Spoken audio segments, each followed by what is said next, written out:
Welcome back to Bitcoin Advisors. My name is Chris, and I'm bringing it to you here from a dark and cold Westlake Village, California. Actually 35 degrees out there this morning.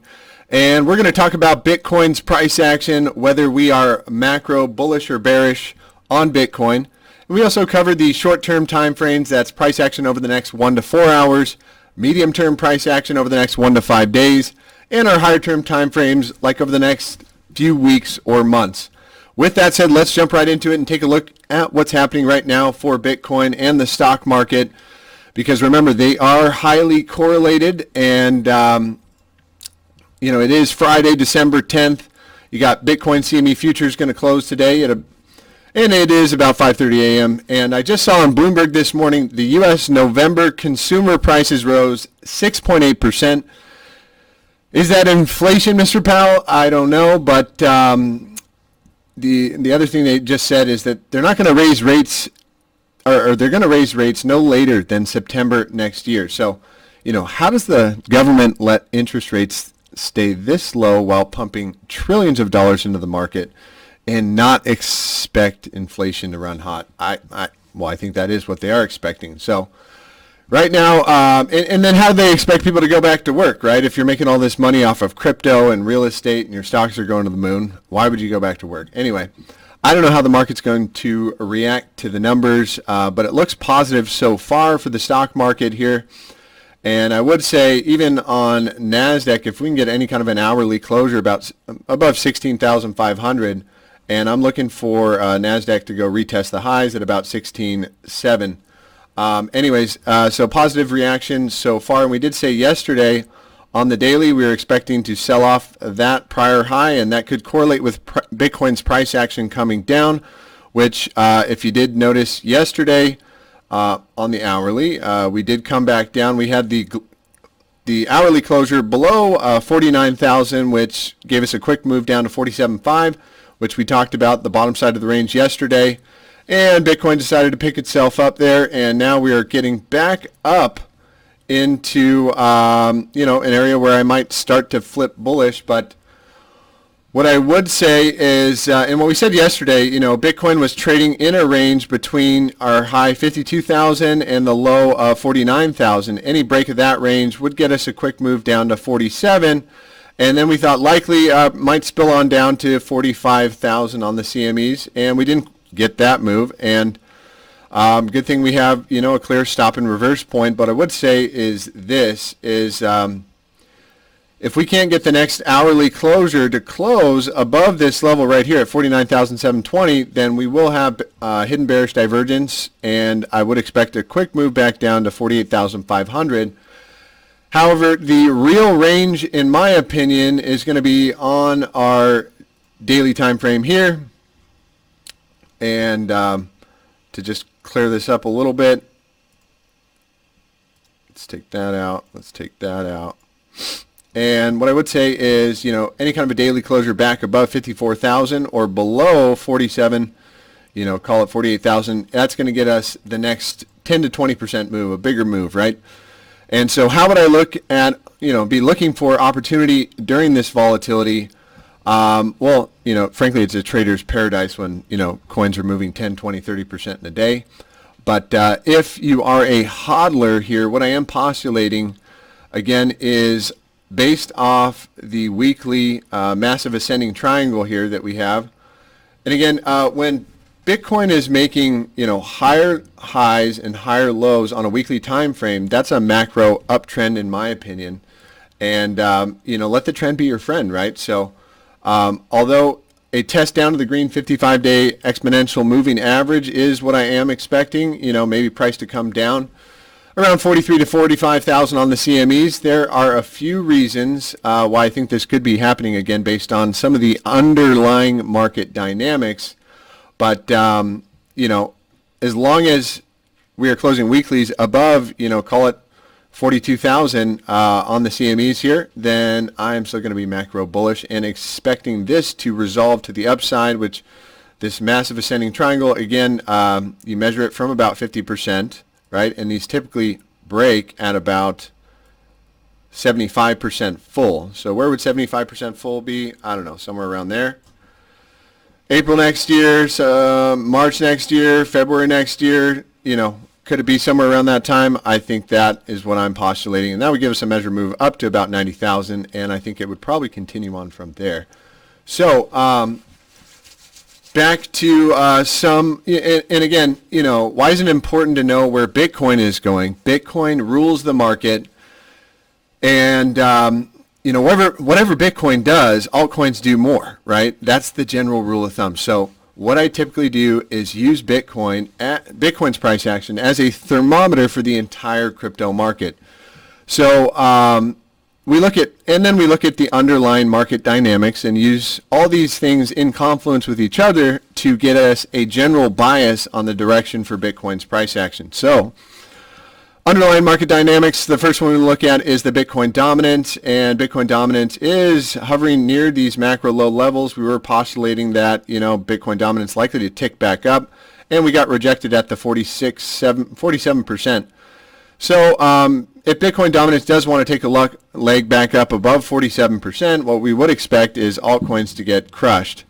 So we'll be keeping a close eye on that, and that is crushed against their Satoshi pairing, not against their dollar pairing necessarily. The other thing we look at is open interest. That's essentially all the futures bets, all the leverage bets that are currently on the market, and that's sitting at about 10.6 billion.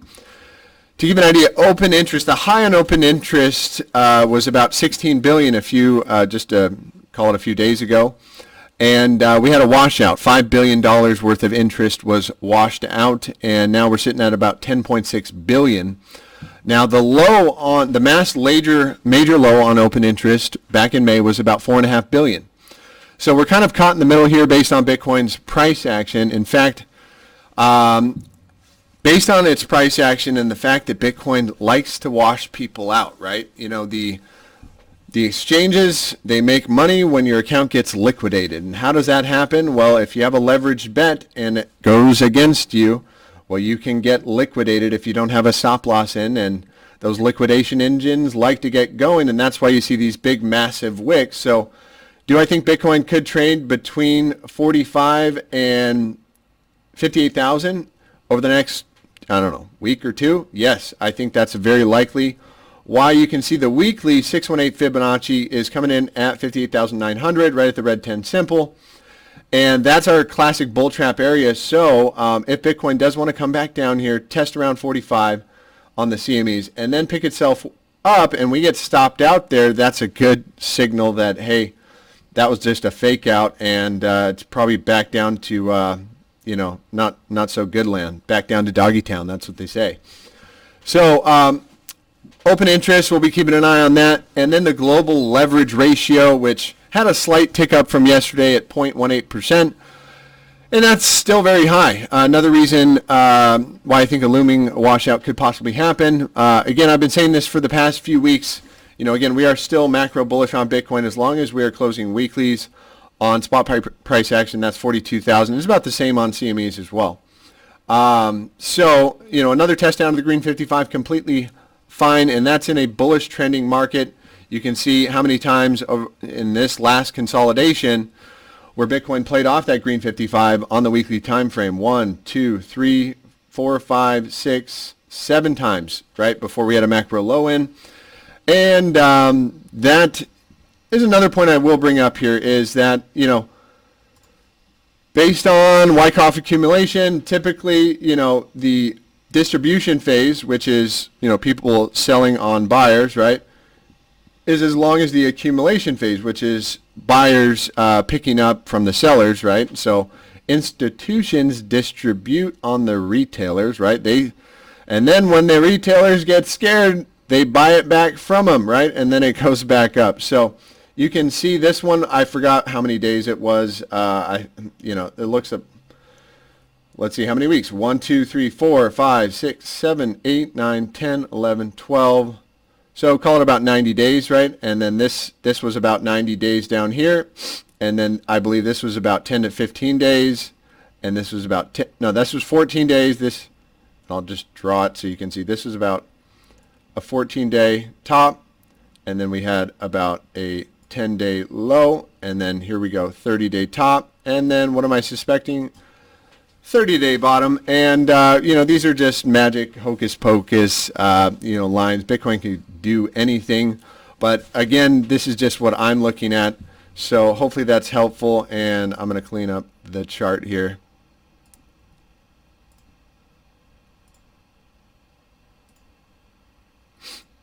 Okay, maybe I should just put on another chart, be a little bit quicker. All right.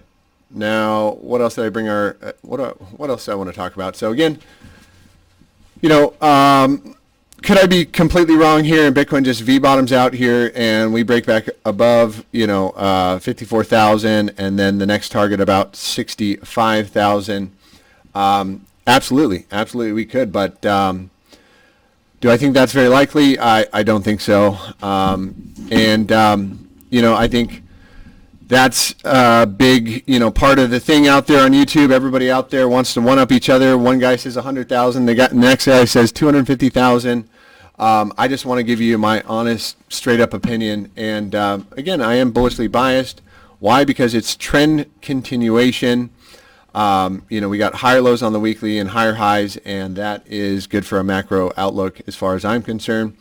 And I'm not a financial advisor, right? I don't give financial advice. I'm just giving you my opinion over the internet, showing you what I'm looking at for potential buying opportunities based on my trading strategy.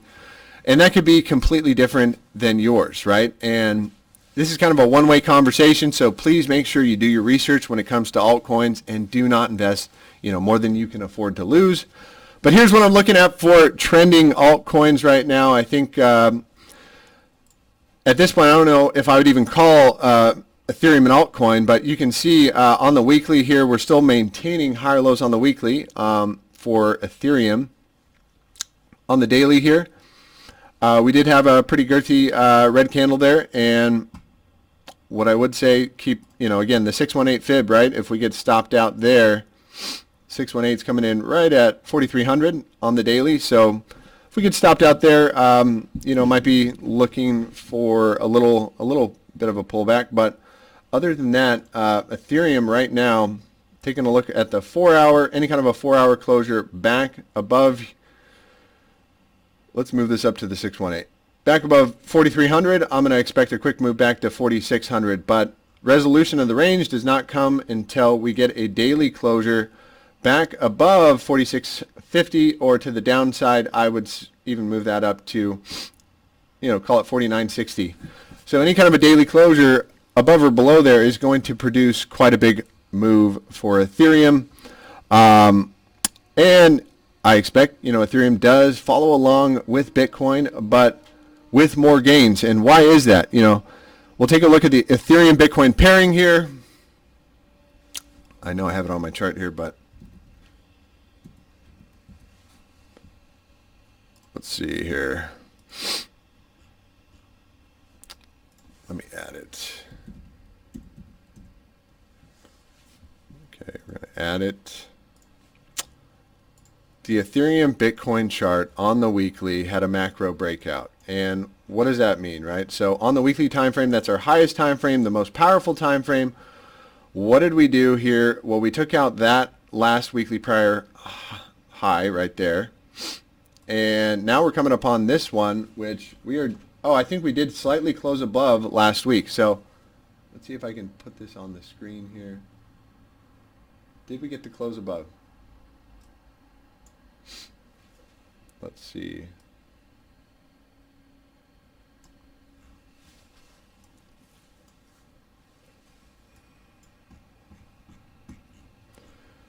Well, I'd say that was at or close enough is close enough, right? Breaking a macro range, we did break this one, and if you do want to, and we did break this range right here, right? So what is and that's a weekly range. So the next target on Ethereum, 9 million Satoshis. Does it stop at the 2618? I don't think so. Probably heads up to about 0.10, which is, I think, a million Satoshis. And that, yeah, so that's why Ethereum's probably going to outperform Bitcoin in the short term and the long term. And you can see in all of our bullish trending markets, back here in April and May, right? Ethereum Bitcoin pairing. All of a sudden, Ethereum starts outperforming Bitcoin, and the whole market has a run, right?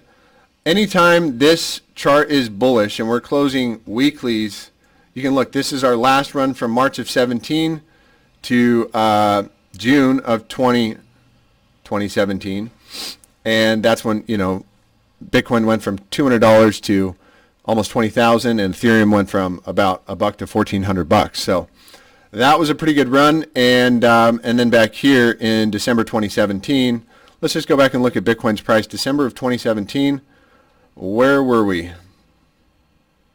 Here's November of 2017, and this November.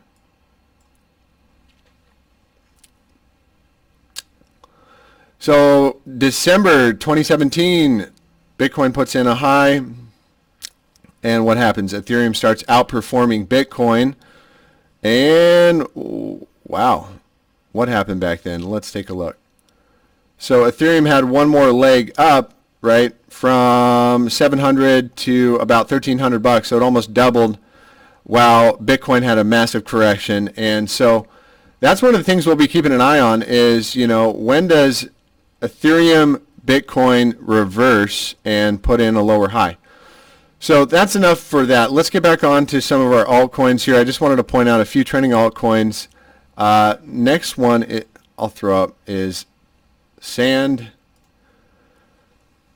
which Sand is one of the metaverse coins, one of the competitors to Mana or Decentraland, and I would say we're caught in a range here, right, between $4.95 to the upside on a 4-hour and $6 to the upside. $4.95 to the downside and $6 to the upside on a 4-hour closure, and that's going to produce a pretty big move. And I would say that would get a 4-hour closure below here is going to get us a move into this blue box territory, which I was considering a pretty decent macro buying opportunity if you believe in kind of the metaverse type projects that are out there. However, could it come a bit lower, any kind of a tick below this last weekly low, and I would expect this thing to come down to $3.28, and another probably decent buying opportunity. Again, not financial advice. I'm not a financial advisor. Now, Luna, on the other hand, another trending coin right now, looks like it's about to break out alongside a few others. So any kind of a 4-hour closure back above 72, I expect a quick move to the top side of the range at about $76. And if we can take that out on a daily, I mean, that'll be back in some blue sky breakout territory. First stop at 82, and then if we do a quick fib retracement here, I'd say it probably gets up to about $80, 85. What is that? $85. Yep. And to the downside, major buying opportunities at, I'd say, our last daily high right here at 54, or if you want to be a little more conservative and get a macro buy-in somewhere around $45 to $38. Anywhere below there, and it's down to doggy town, and probably a pretty easy way to manage risk, depending upon your style.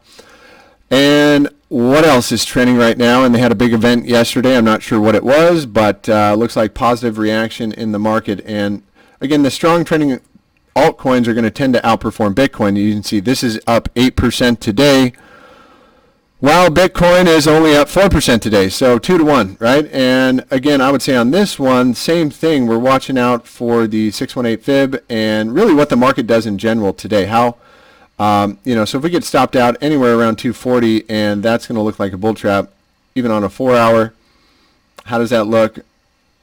Any kind of a 4-hour closure back above,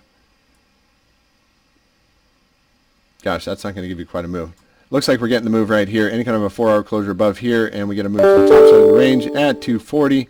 I would say, though, any kind of a 4-hour closure above 235, and that'll send us back to the top side of the range at 260, which would be a pretty good move for a short-term play. However, this one is breaking out on a macro schedule. We had this massive ascending triangle here, and it's got quite the measure move here. And it already broke here. We got the breakout right here and the measure move to hit up to $2.83.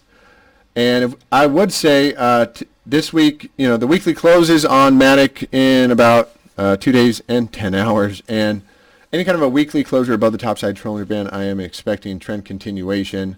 That is, we have trend, higher lows and higher highs, momentum, about to cross up the weekly Stokes. I think daily Stokes are going to cross up today with any kind of a closure back above 234. Trend, momentum, and volatility. That's how we do it. So we've got trend, higher lows and higher highs on the daily and the weekly. We got momentum, Stokes crossing up, and we got volatility. It looks like it's coming down a little bit on the daily, ticking up slightly on the weekly. So again, this one is going to be some massive volatility. I would expect it goes in the direction of whatever Bitcoin does here. So if Bitcoin does want to play out a downside move, right, that thing can come down quite a bit. But if Bitcoin wants to bounce and start closing dailies back above 54,000, well, I would certainly expect MATIC to hit its target of about $2.80. So that's how I'd be playing that one. A couple more here. Solana, which, some of these are just getting some really good setups to where, once they break out, in my opinion, well, they're going to be back in trending mode. And when the coins start trending, right, let the trend be your friend till the end of the trend. That's my saying here, and that's pretty much everyone's saying, so I can't coin phrase that. Solana is a little bit more hard to look at right now. Overall macro bullish. Solana tends to follow Ethereum, but more, and do it more. But however, it is looking pretty droopy here, right? So we've got lower highs and lower lows, and I would say any kind of a 4-hour closure back above our last major high here, at least gets you a move. So above 194 gets the move to 203. Really, the big move is going to be any kind of a closure back above 208 on a 4-hour, gets a move to the top side of the range, probably around 230, which would be pretty nice. Okay, to the downside, holding on for dear life here, it looks like. Downside target on a daily, let's see. And are we getting any divergences here? No, we just closed a daily below that last low. That, right? Yep. So divergences are going to come in from here, and yes, we are. So what's bullish divergence? Price is making higher lows, right? So this is the last low, and RSI is making lower lows. So what do we have here? Bullish divergence, 1, 2, 3. If we can confirm another higher low here with any kind of a closure back above, call it $200 on a 4-hour, that would confirm bullish divergence and, hidden bullish divergence. Price is making higher lows, RSI is making lower lows. That should get us a shot back to the top side of the range at $230. But that's, that's where you'd be looking out for. Now to the downside, any kind of a 4-hour or daily, to be more conservative, would put, I'd say a daily below here, right? So that's the last major high, that was the resolution of the range. That was the last major pivot. So any kind of a daily closure below there probably gets a move down to 143 with a small bounce, and then makes its way down to about 127. That would be a major buying opportunity. Do I think that's what's happening? No, I don't. I think Ethereum probably picks itself up and plays out a bounce right now, and as well as Bitcoin, and at least gets a move back up to the top side of that, for a bull trap, right? We want to wash everybody out to the downside, to the upside, and that's typically how these markets like to go. And last one we'll touch on, Avalanche. What do we got for Avalanche? And Avalanche is going to be caught in a range here on the 4-hour. So to the upside, let's see. Let's go back to Avalanche here. To the upside, any kind of a 4-hour closure back above 96, and I'd be looking for a move at least back to 108. And would that be the last major pivot on the market? Yeah, I'd probably throw it in somewhere. Let's take a look on the daily. That was our breakdown area right there. So where would I be ready to get bullish back on?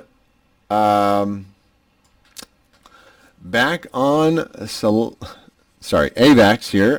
Any kind of a daily closure back above $100, and I target next move back up to 120. Any kind of a daily closure back below here, we're going to be in trouble. And yeah, any kind of a daily closure below 76, and it's down to doggy town, probably around 46 to 38 bucks, something like that. I don't know, somewhere in that region. But do I think that's what's happened? No. Here's where I'd see an invalidation point right there, and here's a validation point to the upside. That's it for today, guys. Hope this helps. Hope all is well. Hope you guys have a wonderful, blessed rest of your weekend. Take care. Have a good day.